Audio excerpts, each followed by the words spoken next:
हम बात करेंगे दिल्ली में मुस्लिम फैक्टर की। जी हां, एग्जिट पोल में बीजेपी को मिलती जीत के बाद सवाल यही उठ रहा है कि क्या मुसलमानों के भाईजान बदल गए हैं? क्या इस बार मुसलमानों ने बीजेपी के खिलाफ एक मुश्त वोट वाली थ्योरी बदल डाली है? मुस्लिम इलाकों में जबरदस्त वोटिंग हुई है। ज्यादातर मुस्लिम बहुल इलाकों में 65% से ज्यादा मतदान हुआ।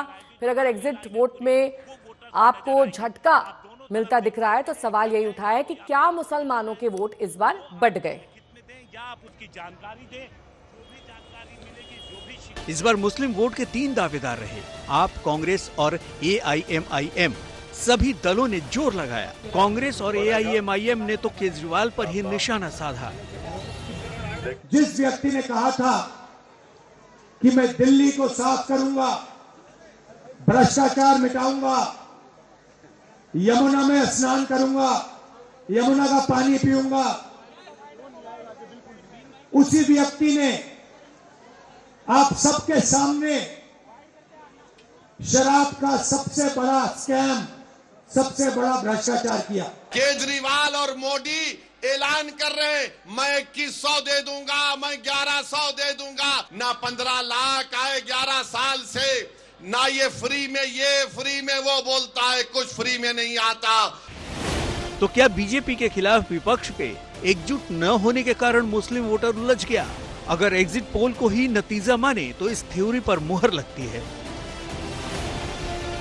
तीनों पार्टियों का एक अलग जोर जो है वो देखने को मिल रहा है। लोगों से जब हमारी बातचीत हुई है तो लोगों का कहना है कि उन्होंने बदलाव की तरफ अपना वोट जो है वो दिया है, क्योंकि पिछले 10 सालों में काम नहीं हुआ था और आखिर के 2 महीने 3 महीने में यहाँ पर काम हुआ है। तो कहीं ना कहीं लोगों में नाराजगी जरूर थी। हमारे साथ कई सारे लोग हैं, इन सबसे भी हम बातचीत करेंगे। ये बताइए कि 52% के आसपास वोटिंग हुई, किन मुद्दों को ध्यान में रख करके वोट किया? क्या बदलाव है ओखला के अंदर इस बार? जी, हमने तो विकास पे वोट दिया, विकास की वजह से। अच्छा, इस बार तो एक केस ऐसा भी है जिसमें इमाम एसोसिएशन का अध्यक्ष खुलकर बीजेपी को वोट देने की बात कर रहा है। मैंने ये वोट भारतीय जनता पार्टी को किया है। जिंदगी में पहली बार मैंने भारतीय जनता पार्टी को वोट किया है। क्यों किया है? इसके पीछे बहुत सारे रीजन हैं। अब तक मुसलमानों पर एक एलिगेशन ये लगता रहा कि भारतीय जनता पार्टी को हराने के लिए मुसलमान वोट करता है, लेकिन ये मैंने वोट इसलिए किया आज बीजेपी को कि दिल्ली के अंदर बीजेपी जीते। पिछले 2 चुनावों में आपकी बम्पर जीत में मुस्लिम मतदाताओं की बड़ी भूमिका रही। आपको 77% मुस्लिम वोटर का साथ मिला तो 2020 में 83%। आपकी बम्पर जीत भी इसी अंदाज में रही। तो क्या इस बार मुसलमान वोट बढ़ गए? आपसे उनका मोह भंग हुआ? मुसलमानों के वोट कांग्रेस AIMIM को भी मिले? अमित भारद्वाज के साथ हिमांशु मिश्रा, दिल्ली आज तक। तो अब सवाल ये उठ रहा है कि दरअसल मुसलमानों ने किसको वोट डाला है? अगर उन्होंने प्रो बीजेपी वोट डाला है तो आखिरकार किसके कहने पर डाला है? साजिद रशीदी यहां पर खुले तौर पर कह रहे थे कि उन्होंने बीजेपी को इस बार वोट डाला है और ये कह रहे थे कि उसकी वजह क्या है, कारण क्या है, वो भी उन्होंने एक साथ गिना दिए। तो मुस्लिम बहुल इलाकों में बम्पर वोटिंग हुई है, 65% से ज्यादा यहां पर मतदान हुआ है। वहीं आप से क्या मुस्लिम वोट छिटक गया है, ये एक बड़ा सवाल बना हुआ है।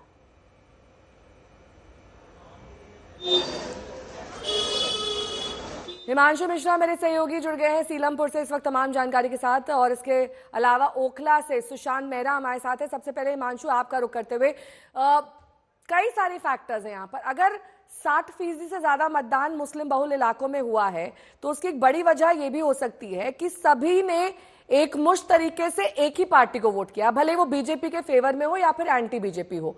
दूसरा सवाल ये कि अगर साजिद रशीदी जैसे मुस्लिम बहुल इलाकों में नेता ये कह रहे हैं कि हमने खुले तौर पर बीजेपी को वोट डाला है, कारण गिना रहे हैं, तो इसका कितना इन्फ्लुएंस होता है? देखिए, इसका इन्फ्लुएंस अगर हम नॉर्थ ईस्ट दिल्ली में कहें तो यहाँ पर जमीनी लेवल पे बिल्कुल नहीं है, क्योंकि यहाँ की अपनी कुछ लोकल समस्याएं हैं। नॉर्थ ईस्ट दिल्ली बहुत कंजेस्टेड इलाका है। अब आप देखिए, मैं इस वक्त सीलमपुर इलाके में हूँ और यहाँ पर आप जाम की स्थिति देखिए। तो यहाँ पर लोग आमतौर पर जो जाते हैं दो चीजों पे जाते हैं, एक तो पार्टी और दूसरा कैंडिडेट पर, और अगर तीसरी चीज है अगर कोई उनकी मदद करता है लोकल लेवल पे, अगर कोई उनके काम कराता है तो उसकी तरफ ध्यान जाता है। लेकिन इस बार अगर आप देखेंगी तो इस बार जो वोट पड़े हैं वो मुस्तफाबाद को अगर हम निकालें, क्योंकि मुस्तफाबाद में इस बार 69% वोट पड़ा है, यानी ओवरऑल जो दिल्ली है उससे 9% ज्यादा वोट पड़ा है। लेकिन वहां पर जो मुकाबला हुआ है वहां पर AIMIM के ताहिर हुसैन की मौजूदगी की वजह से वो मुकाबला बहुत ज्यादा दिलचस्प हो गया, क्योंकि ताहिर हुसैन के साथ भीड़ देखने को मिली थी और लोग सपोर्ट में भी बाहर निकल रहे थे। बाबरपुर की अगर हम बात करें तो पिछली बार जो आम आदमी पार्टी के 2020 में कैंडिडेट थे उनको 56% जो टोटल वोट पड़ा था उसका 56% उनको वोट मिला था और 28% उनका विनिंग मार्जिन था, यानी आप सोचिए लगभग डबल इन्होंने जितना वोट पाया था आम आदमी पार्टी के उसका आधा नेक्स्ट पार्टी को मिला था। लेकिन कांग्रेस ने इस बार जिस तरीके से मोर्चा खोला है और जगह जगह पर लड़ाई लड़ी है उसकी वजह से इंटरेस्टिंग हुआ है मामला, और कहीं न कहीं लोगों को लग रहा है कि जो कांग्रेस के परंपरागत वोटर्स थे वो वापस कांग्रेस की तरफ गए हैं, और यही वजह है कि एक संशय की स्थिति सभी लोगों के मन में है। हमने यहाँ कई लोगों से नेहा बात की और कोई भी बीच आखिर ऐसा क्यों हुआ है, ये सवाल लगातार उठ रहा है कि बीजेपी को एलानिया तौर पर वोट देने वाले ऑल इंडिया इमाम एसोसिएशन के अध्यक्ष साजिद रशीदी का कहना पड़ा वो इस धारणा को तोड़ना चाहते हैं, मुसलमान बीजेपी को वोट नहीं करते। सुनिए वो क्या कुछ कह रहे हैं। तो मुसलमान बीजेपी को हराने के लिए वोट करता है, उस परसेप्शन को खत्म करने के लिए मैंने बीजेपी को वोट किया है, और मैं चाहता हूं कि जिस सच्चे मन से मैंने बीजेपी को वोट किया है उसी सच्चे मन से बीजेपी भी मुसलमान को गले लगाए, और ये जो देश में नफरत की राजनीति है ये कहीं ना कहीं खत्म हो। सर, एक तरफ आप कह रहे हो कि बीजेपी मुसलमान को गले लगाए, दिल्ली चुनाव कि में क्योंकि आपने वोट किया तो इसीलिए पूछेंगे कि दिल्ली चुनाव में तो बीजेपी के लोग इकोनॉमिक बॉयकॉट की बात करते हैं मुसलमानों की। नहीं, मैं ये नहीं कह रहा हूं कि बीजेपी को एकजुट होकर वोट करना चाहिए, ना मेरे वोट अपील करने से कोई वोट करेगा। मैं तो सिर्फ इसलिए कह रहा हूं कि एक परसेप्शन जो बना है कि मुसलमान बीजेपी को हराने के लिए करता है, उस परसेप्शन को हमें तोड़ना पड़ेगा, मुसलमानों को आगे आना पड़ेगा उसके लिए। ओखला से मेरे सहयोगी सुशांत बेहरा इस वक्त तमाम जानकारी के साथ जुड़ गए हैं। सुशांत, जिस परसेंटेज में पिछली बार मुसलमानों ने आम आदमी पार्टी को वोट किया, अगर उस परसेंटेज से वो छिटक गए हैं तो जाहिर तौर पर ये वोट बीजेपी, कांग्रेस और AIMIM में बढ़ गया होगा, लेकिन इसकी कितना परसेंटेज है ये तो कोई नहीं जानता, ये तो जब नतीजे आएंगे तब मालूम चलेगा। तो कहीं ना कहीं संशय के बादल बने हुए हैं, क्या वाकई मुसलमान एकमुश्त करके वोट कर रहा है?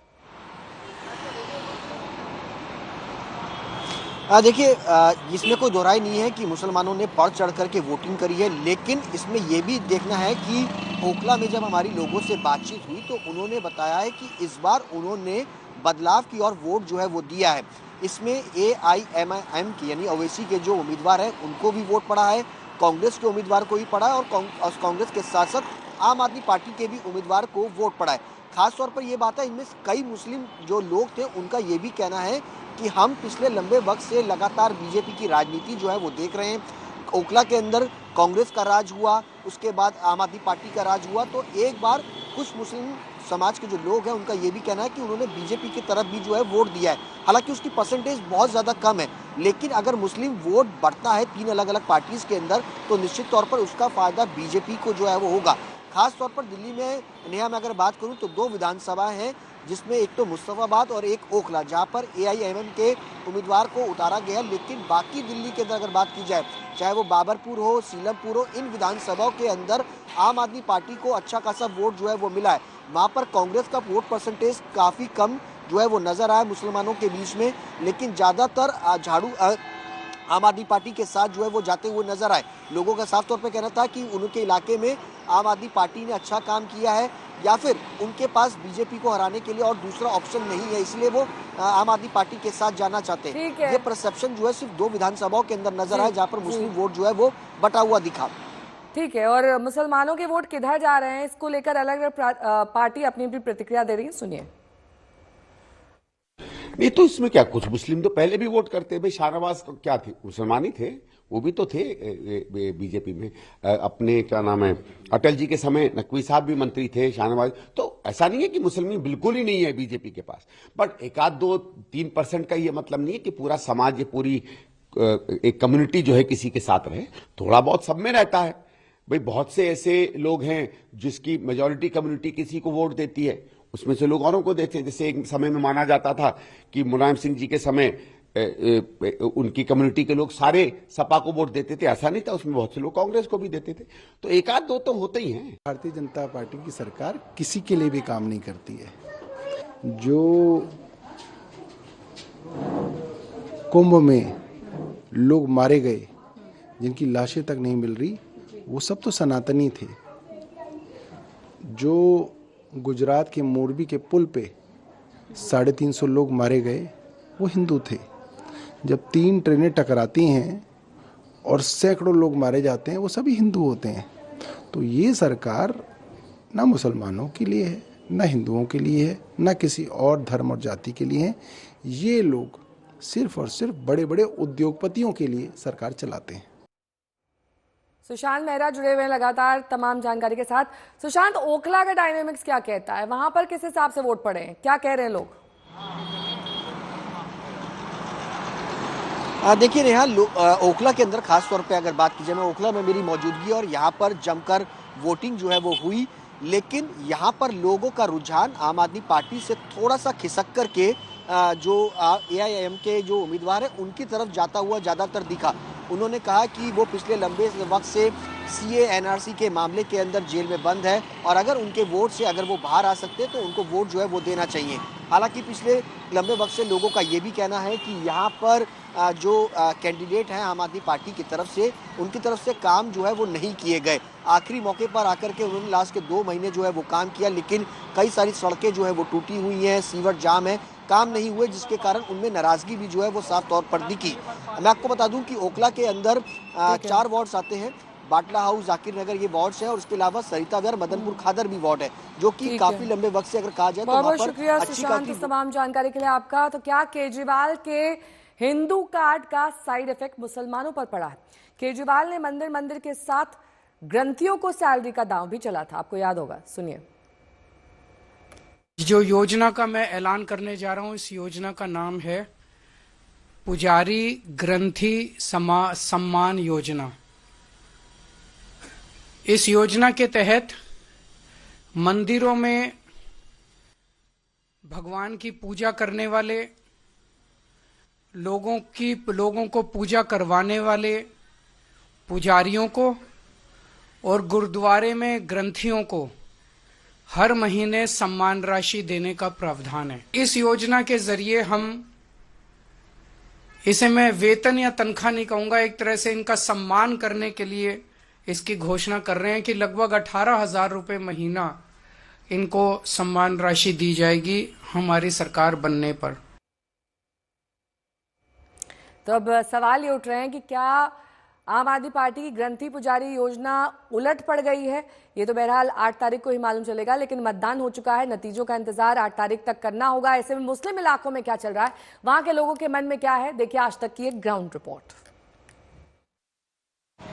बाबरपुर विधानसभा हो या नॉर्थ ईस्ट दिल्ली की कोई और विधानसभा हो, लगभग एक जैसे ही वोटर और इस इलाके की एक कहानी ही है।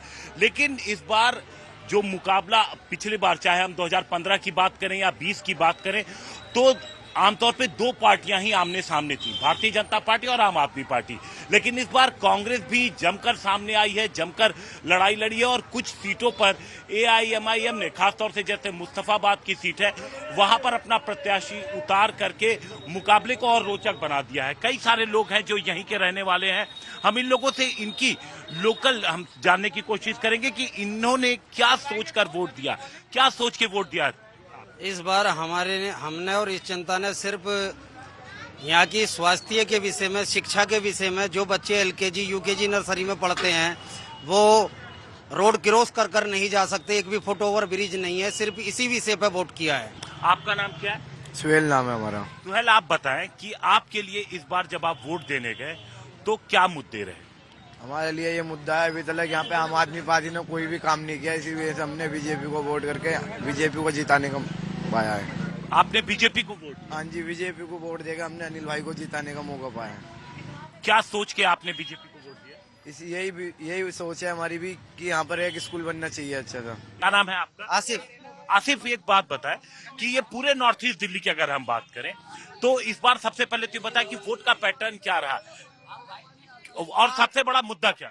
इस बार लोगों ने हिंदू मुसलमान से हटकर वोट किया है और खुलकर वोट किया है, ताकि हम लोग जो ये परेशानियों से चल रहे हैं, कोई किसी के पास काम नहीं है, कोई किसी चीज से परेशानी, गंदगी, कूड़ा, ये सब चीजों से अलग हटके वोट किया है। अलग हटके वोट किया है लोग। बिल्कुल जी सर, मैं ये चाहता हूँ गवर्नमेंट से कि हमारे स्मॉल बिजनेस जिस कारण हमारे बंद हो गए हैं तो हमारी सपोर्ट करें।